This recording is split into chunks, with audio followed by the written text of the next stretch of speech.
What is up, BookTube? It is Monty, and I'm back again, once again, with the start of another video. Today, I am looking back at my reading year in 2022. We're going to look back at 2022. This is not going to be a December wrap-up because literally everything. I read 19 books. All 19 books are documented. If there is a book cover and a thumbnail of my Vlogmas video, I talk about that book. So you gotta scroll back. You gotta scroll back. I talked about them. I can't talk about any of them again. A lot of them were duds. A lot of them are not very good. I don't think On Rotation is the closest we got to a new favorite. Everything else is kind of questionable. So yeah, just check out the Vlogmas videos. That's where you'll find all my December reads. It's a lot of me suffering. So if you missed out on Monty suffering, don't worry, it's all over there. So I just kind of wanted to, I have my phone, got my spreadsheet open in it. Again, you'll see this over here. So let's look at how many books I read every month. So I had some really great reading months. I feel like I was one of the BookTube girlies this year. I was looking at my subscriptions, and I was seeing what they were reading every month. And I was keeping up. With y'all. So in January, I read 17 books. Started off the year very strong.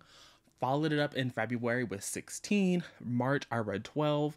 April, I think, at the end of March or the beginning of April is probably when I read Babel. Because I read 5 books in April. 5 books. Then in May, still in a slump, I read 4 books. June, I read 14. July, 13. August, 17. September, 21. October...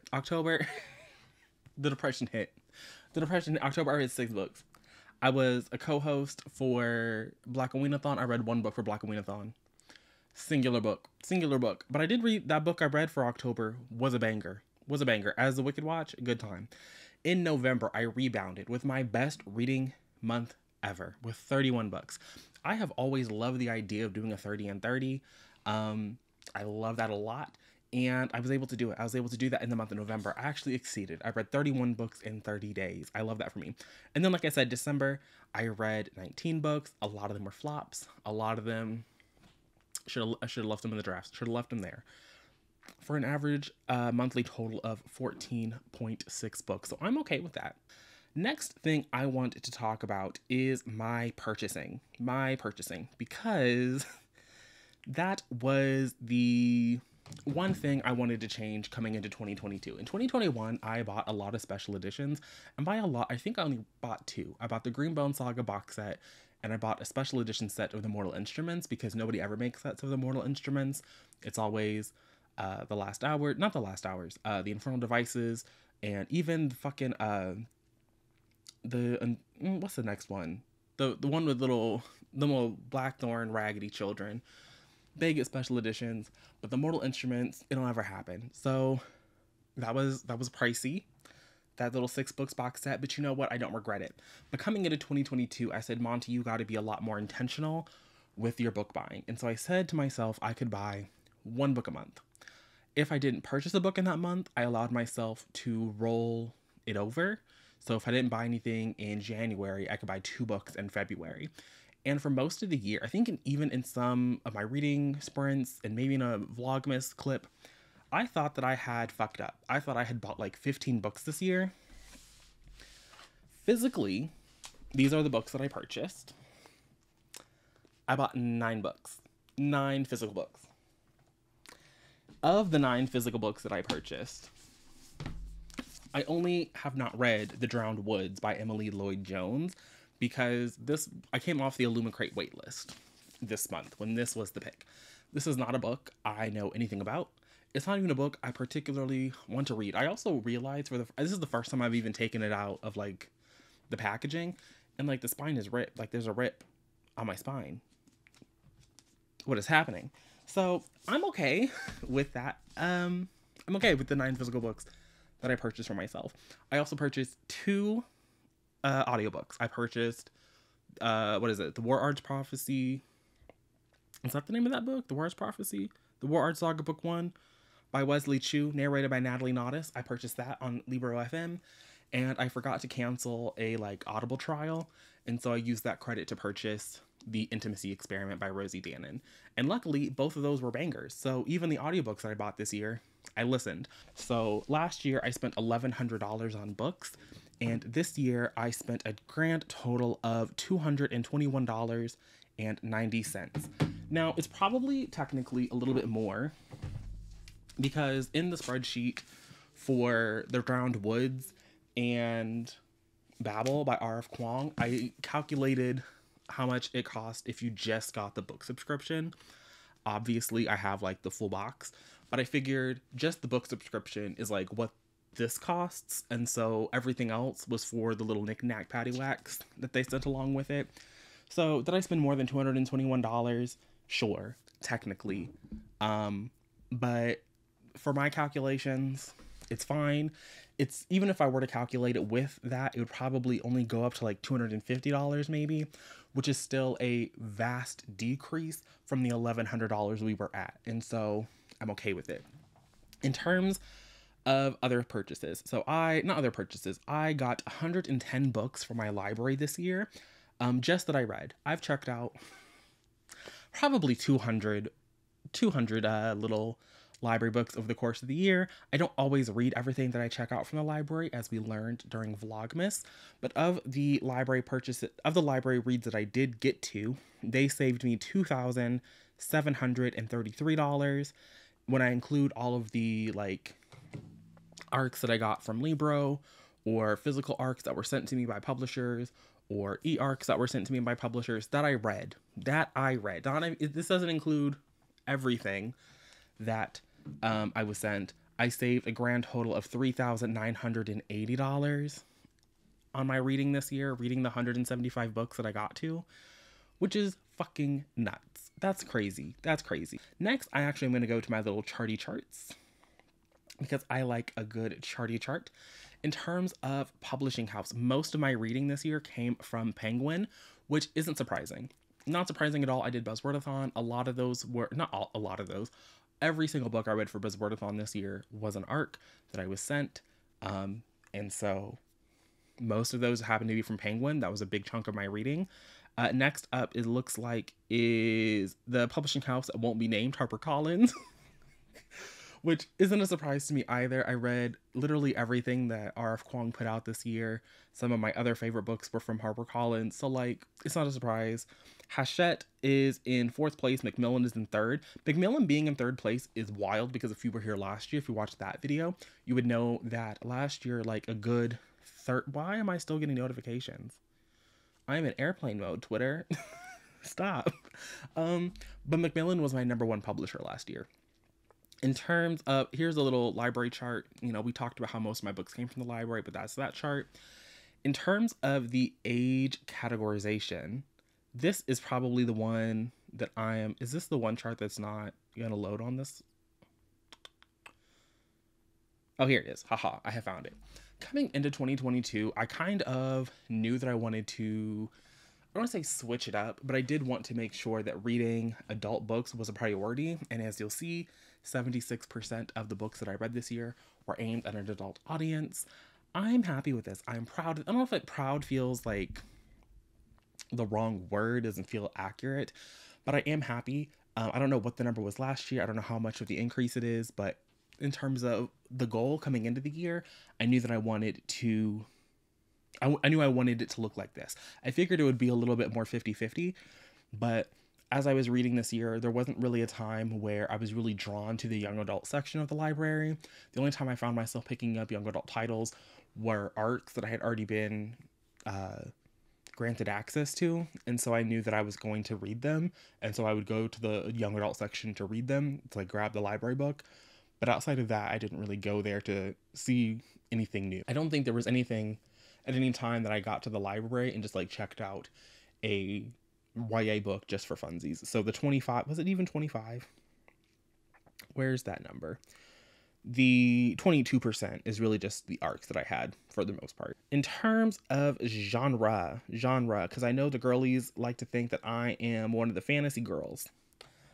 This is the chart. And I'm gonna let y'all do the math because I'm not gonna do the math as I sit here. But just looking at, contemporary and romance, that's already 42%. If I add in literary fiction, that goes to what, 63%. Most of the stuff I read is grounded in reality.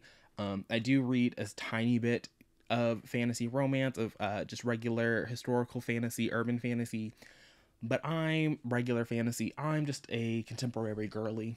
I like me a grounded reality. I like seeing people operate in a world that I am familiar with, because the fantasy girlies, they be bothering me. They be making me mad. And while the contemporary girlies are equally as capable of doing that, it's fewer and far between as far as I'm concerned. Then we have, do I really care about format? Sure, I think that this is actually interesting. So 51.7% of the books that I read this year were on audio. I think that's because I got 111 books or 110 books from the library, and usually what I check out from the library that I'm finishing is audiobooks. I'm really good about reading physical books if there is no audio. I am perfectly capable of reading a physical book. For most of the year, audio was not the dominant thing, but at a certain point, it just couldn't we couldn't do it. We couldn't we couldn't fight back. Actually, audio is a little bit more because the 7% audio works. So it's really at what, like 58%. So, 40% is physical reading or an ebook version. I'm not really a big ebook person. I have a Kindle. The only thing I read on my Kindle are e-arcs. I don't really check out ebooks from my library. Maybe 2023 I'll get better about that. I have a lot of reading to do. I have a lot of reading to do, and a lot of the reading I have to do in 2023 is bigger books, so maybe I will finally utilize my Kindle for my library. I've read a couple of ebooks from my library in the past. It's just not something that I usually I don't really take that out from Libby, but maybe next year I will. But I'm not actually surprised by the audio section, just because I do a lot of reading at work, and the only thing I can read at work these days is an audiobook. I can get through at least an audiobook shit like every day if I'm at work. A 7-hour audiobook I can get through at like 3 times speed in no time. So once I discovered that, it was like a secret had been unlocked. And so even though I don't do a lot of audiobook listening during my commute, because my commute's like 10 minutes, once I'm actually there, I can get a lot of the audiobook knocked out. And when I only have like 2 or 3 hours, not even like 2 or 3 hours, but like an hour and a half to 2 hours, feels like something I'm willing to do at home. Like listening to a full audiobook at home is something I did during Vlogmas a couple of times because I was stuck in my house. Like, I'm not going out in the weather like that. So when I'm on vacation, I can listen to audiobooks at home, but in a day-to-day life, I'm much more likely to find a YouTube video that is of a decent length and watch like 3 hours of YouTube at home than I am to listen to a 3-hour audiobook. So I'm not surprised, but I think that that's going to be something that continues in 2023, where the front half of the year will be a lot of physical reading, and then in the second half of the year, when I have more vacation time, then of course it's going to be audiobook central. So that is kind of all of the stats that I wanted to go over. I don't have a lot of reading goals for the new year. I have a very ambitious TBR that I am looking forward to tackling. I have everything mapped out. I have started collecting all of the library books that are right here that are turned around are for the project. So I've started collecting things. I have audiobooks out for some of these things, and I'm very much looking forward to making 2023 the best year that I can. I still am going to I don't think I need to limit the number of books that I purchase anymore.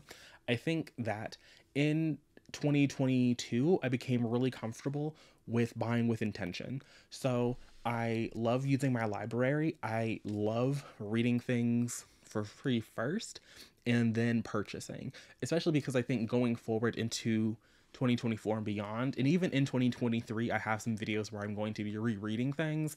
I want to be able to have things that I want to reread on my shelf. And so as I get through some of the things that I have unread, I like to bring in books that I know I've read and I know that I've enjoyed, to kind of counterbalance some of that. So this is a little bit on the shorter side. Let me know if you have any 2023. Oh, and then in terms of like a Goodreads goal, it's going to be one book.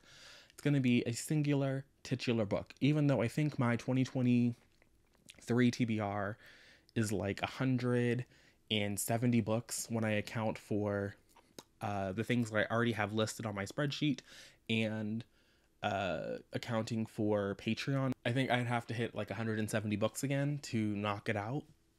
But on Goodreads, it's still going to be one book because that's just what it's going to be. If I'm feeling, a little dangerous, I might make it 24 because that's how many books are in the... If no other video comes out next year, but this one video that I want to do, there's 24 books in that. There's 24 things I need to read. And so, well, it's not even 24 books so much as it is 24 entries. It'll make sense in the video, I promise. So if I'm feeling a little frisky, I might make it that number just to like drill in that that's what I want to read. I don't expect to be updating my Goodreads super frequently, and I'm only going to be talking about one-off little books that I try and squeeze in between all the projects next year. So if you want kind of the behind the scenes thing, I know I'll be talking about it on Patreon in the little Friday reads that I'm going to be bringing back. And in the week, we're doing weekly sprints on Patreon, and we are going to do bi-weekly sprints over here. That's kind of the goal. I can't guarantee that the bi-weekly sprints over here are going to happen. Can't guarantee that. They're in my content schedule. I have it planned out, but I cannot guarantee that they will happen. But I can guarantee the Patreon ones will. So if you want weekly sprints from me, they're going to be Fridays at like 4 in the afternoon, because that's when I usually am home to do them. If things come up, then I will obviously reschedule for them. But that's kind of the plan. Those are the reading goals. That's where I've been in 2022. 2022 was not a horrible reading year for me. So overall, I am squared up for a nice productive start to my year. Hopefully you guys you had a nice celebration last night. You were safe. You stayed hydrated. But I'm going to go, and I'll see you guys again tomorrow with another one. But until then, and until next time.